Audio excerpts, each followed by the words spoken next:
नमस्कार। The follow up के रोजाना के इस लाइव में आप तमाम दर्शकों का स्वागत है। मेरा नाम संजय रंजन है और मेरे साथ इस लाइव डिस्कशन में द फॉलो अप के पॉलिटिकल एडिटर जितेंद्र कुमार और मेरे सहयोगी मनोज पांडे भी मौजूद हैं। कैप्शन आप पढ़ लीजिए, ज़्यादातर चीज़ें स्पष्ट हो जाएंगी। आमतौर पे सदन के अंदर जो चीज़ें पक्ष और विपक्ष में दिखा करती थी, वो पिछले कुछ दिनों से लगातार सत्ता पक्ष के भीतर ही दिखाई पड़ रहा है। सत्ता पक्ष के जो सहयोगी दल हैं, कांग्रेस और जेएमएम खास करके आपस में लगातार खींचतान करते हुई तस्वीरें निकल करके आ रही है। आज हद तो तब हो गया जब सरकार के ही एक मंत्री प्रभारी संसदीय कार्य मंत्री से उलझ पड़े और इस दौरान भाषाई मर्यादा का भी ख्याल नहीं रहा।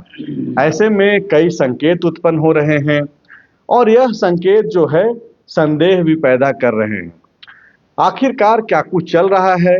क्या वाकई में जेएमएम और कांग्रेस के भीतर सब कुछ ठीक ठाक नहीं चल रहा है, या फिर हेमंत पार्ट 1 के दौरान जो चीजें, जो क्रेडिट झारखंड मुक्ति मोर्चा को अकेले मिला, उससे बचने का उपाय कांग्रेस तलाश रही है कि साथ में तो रहेंगे लेकिन सामने से जो है सवाल भी उठाते रहेंगे।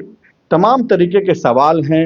इन सारे सवालों का जवाब तलाशने की कोशिश करेंगे। सबसे पहला सवाल सर आपसे ही है, क्या चल क्या रहा है? कुछ तो गड़बड़ दिख रहा है। क्योंकि सत्ता पक्ष के मंत्री हो या विधायक, खासकर अगर विधायक की बात करें तो विधायक अपने क्षेत्र की समस्या, किसी गंभीर मुद्दे पर वो सरकार को घेर सकते हैं।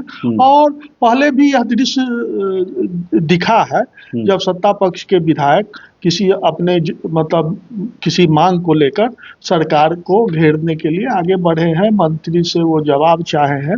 लेकिन पिछले 3-4 दिनों से जिस तरह से सत्ता पक्ष के विधायक आपस में भिड़ रहे हैं, अब यह कहीं ना कहीं गलत संदेश दे रहा है। कंटिन्यूटी में हो रहा है। कंटिन्यूटी में हो रहा है और ये कांग्रेस और जेएमएम के बीच हो रहा है।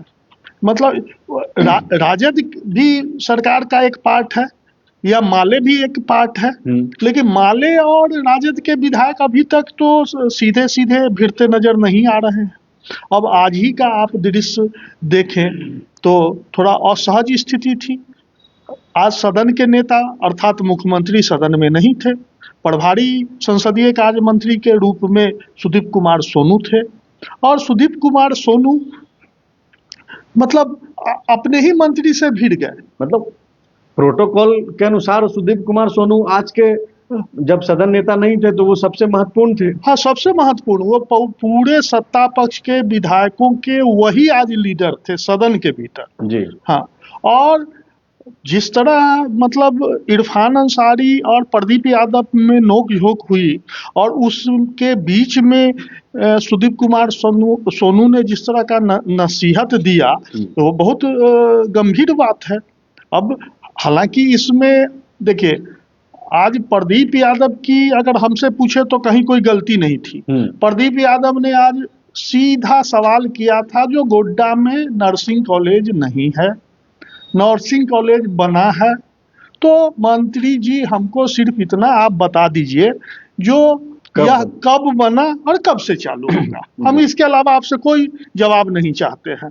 अब इरफान अंसारी ने चुटीले अंदाज में, कटाक्ष में कहा कि आप तो प्रदीप जी 5 बार के विधायक रहे हैं तो आप एक नर्सिंग कॉलेज क्यों नहीं बनवा पाए। मतलब उनके कहने का यही भाव था। उनकी कार्यशैली पे उन्होंने सवाल खड़ा कर दिया कि भाई आप 5 बार विधायक रह के क्या किए। क्या किए।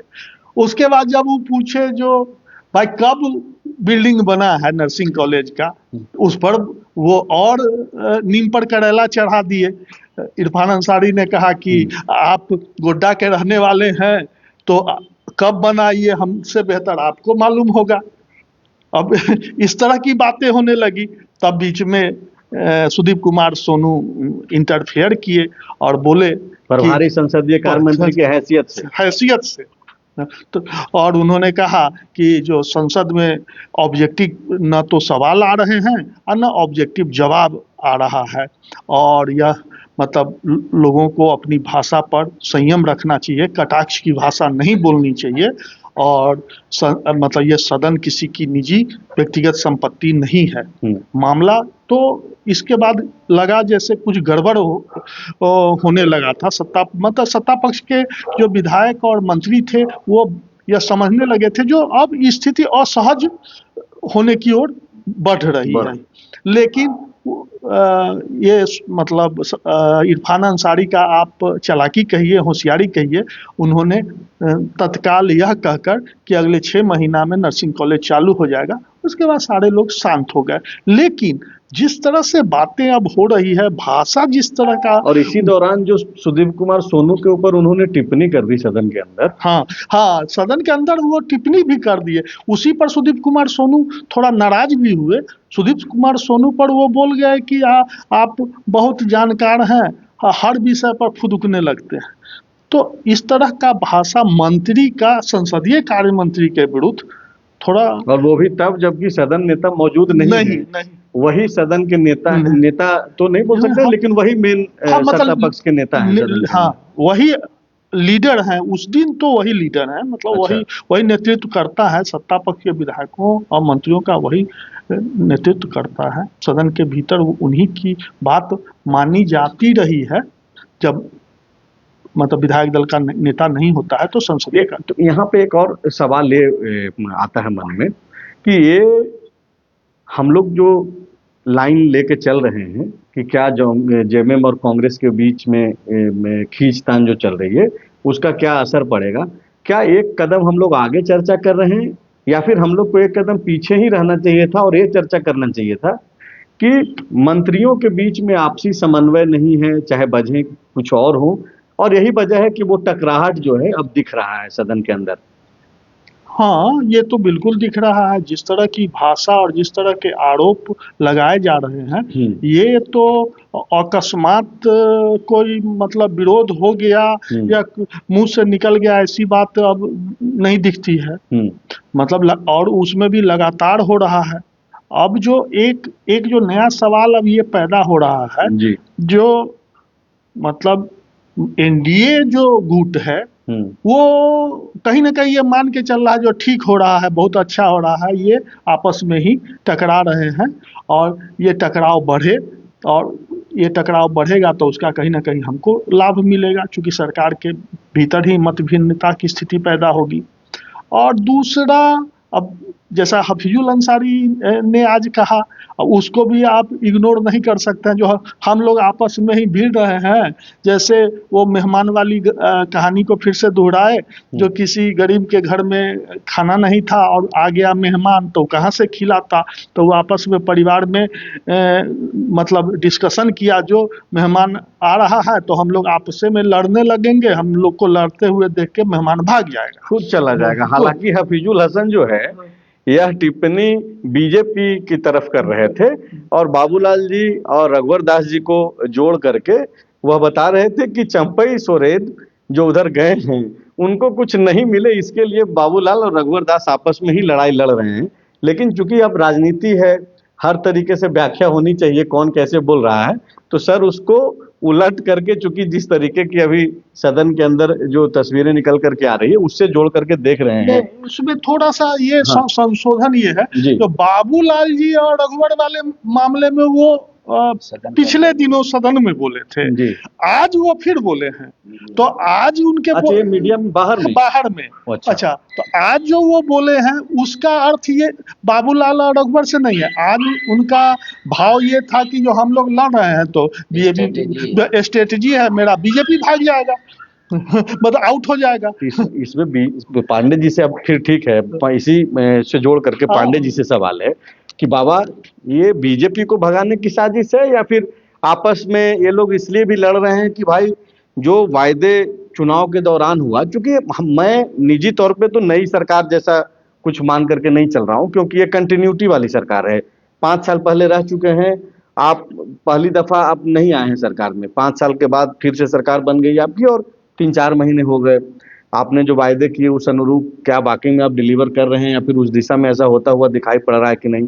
मैया सम्मान योजना को अगर सिर्फ किनारे कर दिया जाए तो क्या इसके लिए भी ये रणनीति है कि भाई ठीक है आपस में ही ये लोग अभी लड़ भिड़ रहा है तो थोड़ा सा वेट कर लो? इसमें मैंने लगभग कई विधायकों के, कई दल के विधायकों का राय जानना चाहा। जी। तो प्रदीप यादव ने कहा कि सत्ता के लिए हम थोड़ी आए हैं। राहुल जी को आपने सुना नहीं, हम संघर्ष करेंगे। वो सत्ता में भी हैं तो भी संघर्ष करेंगे ताकि जनता तक बात पहुंचे। संघर्ष के रास्ते में सत्ता मिली तो भी ठीक है, नहीं मिला तो भी ठीक है, ये कोई बहुत बड़ी बात नहीं है। तो संघर्ष तो सत्ता के लिए ही है, किस चीज के लिए संघर्ष है? वो तो करें क्या प्रदीप यादव चूंकि विधायक दल के नेता हैं, कांग्रेस के कद्दावर लीडर हैं, तो क्या वो संघर्ष अब इसलिए कर रहे हैं सरकार में बने रहने के दौरान भी कि अभी तो संयुक्त चूंकि कई दलों को मिला करके सरकार है, तो अब अकेले कांग्रेस कितना मजबूत हो, अकेले सरकार बनाने की स्थिति में आए, इसलिए संघर्ष है? उनका कहना तो इसी था। अगर राहुल गांधी जी को कोट कर रहे हैं अभी, तो इसका मतलब ये है कि भाई जो सच है हम वो बोलेंगे, सच है जो करेंगे, वो चाहे हमारे पक्ष में जाए, मतलब सत्ता के पक्ष में जाए या सत्ता के विपक्ष में जाए। और वो दूसरे विधायकों ने कहा, जैसे कांके विधायक ने, कि आईना दिखाना सरकार को कब से गलत हो गया? चाहे वो सत्ता पक्ष का विधायक दिखाए या विपक्ष का, आईना तो दिखाएंगे ही, हम इसी के लिए आते हैं। और चाहे वो हमारे विभाग के मंत्री हो, काम तो करना पड़ेगा। जो श्वेता सिंह जी हैं उन्होंने कहा कि ये तो हेल्दी कंपटीशन है कि अगली बार दूसरे को मंत्री पद का मौका मिलेगा। हम बोले 20 टर्म में, बोले हाँ ऐसा क्यों नहीं हो, पहले ऐसा हो चुका हाँ, है। नहीं वो बोले क्यों नहीं होना चाहिए, उम्मीद है हाँ, कांग्रेस कोटे के जो दूसरे विधायक हैं, हाँ वो कह रहे क्यों नहीं होना चाहिए। अब जैसे जेएमएम कह रही है कि अभी कई लोग जो सीनियर लीडर हैं, स्टीफन मरांडी जैसे, वो कह रहे कि कई लोग चूंकि आए हैं तो विधायक बनने से परिपक्वता तो उतनी नहीं आएगी ना, तो वो थोड़ा समय लगेगा। और नोक झोंक चूंकि पुराने विधायक का काम या अपने समय का काम को ही वो लोग बता रहे हैं, तो काम तो सब सरकार का सार्वजनिक होगा, आज हो कल हो, तो उसी को लेकर नोक झोंक है, इसको कोई ऐतराज के तौर पे नहीं देखना चाहिए। विपक्ष ये कह रहा है कि जब हम लोग कहते थे कि देखिए यहाँ गंदगी है, तो सत्ता पक्ष आंख मूंद लेता है। अब वो गंदगी सड़ांध में बदल गई है, जब महकने लगा तो अब सब कह रहे हैं कि देखिए गंदगी है, गंदगी है। वो प्रदीप यादव का उस वर्जन को कोट कर रहे थे जो सुनरेखा को लेकर उन्होंने दिया था। दूसरी बात ये कह रहे हैं, सीपी सिंह ने कहा कि प्रदीप जी बहुत सीनियर हैं, लगातार जीतते आ रहे हैं, और उनको मंत्री नहीं बनाया तो वो तो खींच रहेगा ही ना मन में। लेकिन ये सिर्फ प्रदीप यादव तक की बातें नहीं है ना। आप देखिए, जब हम लोग चर्चा कर रहे हैं, आप खास करके हिंदी भाषी प्रदेशों में कांग्रेस किस तरीके से निर्णय ले रही है। बिहार में कन्हैया की एंट्री हुई, वो कन्हैया जिसको लेकर के हमेशा से खबरें चलती रही, आती रही कि भाई लालू और उनका परिवार, तेजस्वी यादव नहीं चाहते हैं कि भाई कन्हैया की एंट्री बिहार में हो। अभी आप देखिए कि वहाँ यात्रा निकाली जा रही है। यहाँ प्रदीप यादव बोल रहे हैं कि सत्ता में रहेंगे लेकिन संघर्ष जारी रखेंगे। तो सवाल है कि कांग्रेस क्या अब जो है एकला चलो की राह पर जो है वो चल पड़ी है? भले ही अभी साथ में है, लेकिन इन फ्यूचर उसके लिए तैयार हो रही है कांग्रेस कि कब तक क्षेत्रीय दलों के भरोसे जो है हम बैठे रहें? उसका नुकसान कांग्रेस को तो दिख ही रहा है। हेमंत पार्ट 1 में जिस तरीके से सरकार में होने का लाभ झारखंड मुक्ति मोर्चा को मिला, उस तरीके का लाभ तो कांग्रेस को नहीं मिला। और आप एक देखिएगा कि हेमंत पार्ट 1 के दौरान कांग्रेस में इस तरीके से मुखरता नहीं थी, कांग्रेस के लोग इतने खुल करके बोल नहीं पाते थे, अभी बोल रहे हैं और शुरू से ही बोलना शुरू कर दिए। देखिए दरअसल ये तो एक बड़ी वजह है ही जो आप बता रहे हैं। इसके अलावा एक वजह ये भी है, जैसे आप कह रहे थे कि उतनी मुखरता प्रखरता से फर्स्ट जो हेमंत सोरेन सरकार बन था, तो उसमें हम लोगों ने कई बार ये नोटिस किया कि विधायक तो छोड़िए, कांग्रेस के कई मंत्री भी थे जो अपने काम को नहीं करा पाते थे सरकार में। तो शायद उन 5 सालों का अनुभव से कांग्रेस पार्टी ने एक सीख लिया कि कुछ दिन तो दब के रहें, अब कुछ दिन बराबरी में रह के देखते हैं क्या इसका लाभ मिलता है। और इसी वजह से, चूंकि अनूप सिंह तो सचेतक हैं कांग्रेस के, उन्होंने कहा कि हाँ ये तो कहा गया है कि विधायक बिना डरे, बिना आगे पीछे सोचे सवाल करें, इसमें क्या है। और आईना दिखाना, और अगर मेरी कमी निकालते हैं या सरकार की कमी निकालते हैं तो सरकार सुधार करेगी, मेरी जो कोई आलोचना करेगा मैं सुधार करूंगा। तो राहुल गांधी का जो स्ट्रेट लाइन है उसके साथ चलना है। हाँ, तो अब ये दरअसल ये सिर्फ बजट सेशन तक है, या फिर ऐसा है कि कुछ मन में कई भावना अलग हो, और फिर कैमरे से जब कैमरा बंद हो जाता हो तो ट्रेजरी बेंच के पास जाके अपनी डिमांड रखना कि सर मेरे क्षेत्र का 10 गो पुल है, एगो रोड है, इसको तो देख ये ले। तो अधिकार है उनका हाँ, मानना। तो ये भी हो सकता है। तो मुझे कई एक कारण लग रहा है, लेकिन कांग्रेस के कई विधायक ये मानकर चल रहे हैं कि मंत्रिमंडल चेंजेस होगा, तो चेंजेस में अपने आप को, चूंकि पहले हो चुका है हेमंत पार्ट 1 में, नहीं ये अब ये लोग मान रहे हैं कि जल्दी होगा, तो ये मान के चल रहे हैं कि हमको अच्छा दिखना चाहिए, हमको अच्छा सवाल करना चाहिए, तो इससे मेरा प्रतिस्पर्धा हाँ, मतलब कंपटीशन हो रहा है, हेल्दी कंपटीशन होता। लेकिन मेरा भी पांडे जी से सवाल यही है कि जैसे प्रदीप यादव बोल रहे हैं जो हम संघर्ष की राह पर चलेंगे, तो आपको ऐसा नहीं लगता है कि यह संघर्ष कहीं आने वाले दिन में अगर इसी तरह संघर्ष की राह पर चलते रहे तो ये कांग्रेस वर्सेस जेएमएम का संघर्ष के रूप में परिणत हो जाएगा? इसकी संभावना नहीं है? वो तो होगा ही। और आप ये देखिए ना सर कि विधानसभा चुनाव के दौरान सीटों को लेकर के तो संघर्ष हुआ ही, ऐसा नहीं है कि नहीं हुआ संघर्ष। दूसरा चीज, जब चुनाव परिणाम के बाद ओथ सेरेमनी होना था तो हेमंत सोरेन ने बतौर मुख्यमंत्री अकेले शपथ लिया, और उसी दिन जो है एक संदेश दे दिया गया कि भाई नेता हम हैं और हम अपने हिसाब से चलाएंगे। और हेमंत सोरेन की एक कार्यशैली भी रही है। आपको याद होगा कि 13 महीने की जब सरकार बनी थी उस वक्त विदेश सिंह हो, स्वर्गीय विदेश सिंह और योगेंद्र साव मंत्री थे, इन दोनों को बकायदा बर्खास्त भी उन्होंने किया। तो उनका तो अपना वर्किंग स्टाइल है कि भाई अपने नेचर से काम करेंगे। और जिस दिन हेमंत सोरेन ने अकेले शपथ लिया उस दिन तो ये संदेश दे ही दिया था कि भाई चूंकि मेरे नाम पे वोट आया है, मेरे लीडरशिप में सब कुछ चल रहा है, तो भाई ये मैसेजिंग होना चाहिए। और उस कार्यक्रम का तो यही मैसेजिंग था। तो क्या उसके खिलाफ भी ये लड़ाई है, ये चल रहा है? क्योंकि दबी सवर में उस समय तो ऑफ कैमरा तो हम लोगों से बातचीत करते ही हैं, लोग तो बताते ही हैं कि भाई ये सही हुआ कि नहीं हुआ। नहीं, पांडे जी जो बोल रहे हैं उसमें बहुत दम दिख रहा है जी।